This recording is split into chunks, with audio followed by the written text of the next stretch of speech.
no cell phone use for students while in school. It's a policy that not everyone is happy about. News 4's Jeff Preval is hearing from school leaders and students in Lackawanna about this tonight. Jeff?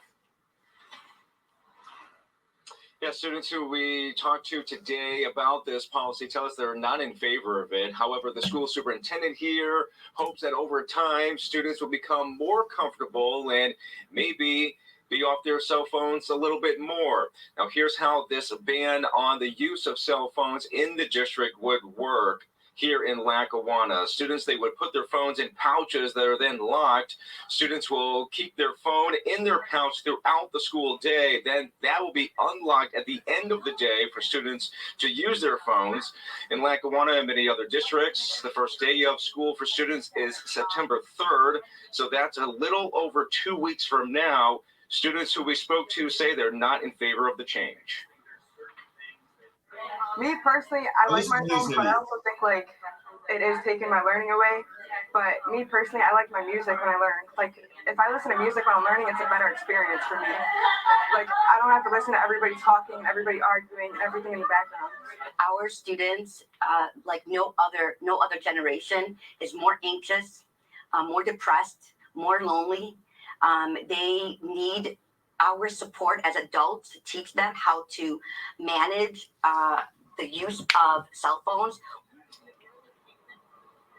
The state is considering a similar ban statewide. Some families were able to make it out for today's meeting, but for those who are unable to attend, there will be a second informational meeting. That's going to be not this Thursday, but the following Thursday at 6 p.m. in the high school. Yeah.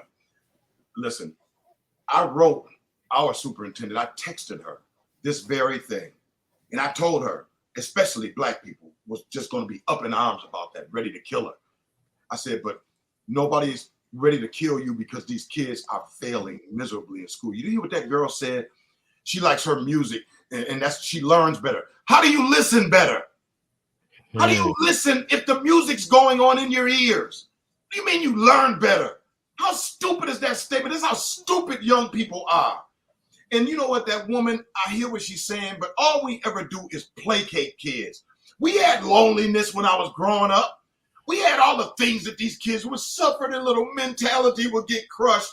That's why they're soft, because we let them go there. We took them there. So now they can't live without their precious little phone like Linus's blanket. They can't live without it, so they can call up their girlfriends and boyfriends while they're in the middle of class, so they can both be stupid. This is the dumbest thing that ever happened. These are the dumbest excuses I've ever heard about anything. These kids do not need cell phones in school, period. It has nothing to do with loneliness. Give me a break. Just make every excuse they can. But I wrote this to our superintendent, and I told her, you got to do something, because we're at a crucial point. And that was right after those girls all ran on the parking lot at our job, Malik. The girls ran on the parking lot up there, beating up one girl, all of them just jumping and beating up some girl. Then the cops had to come. And this like 30 to 50 of them over at the McDonald's, tearing it up inside. What in the world? I told her, I said, we got to do something to curb this. And I know cell phones won't give the immediate answer, but it will help with the long-term answer.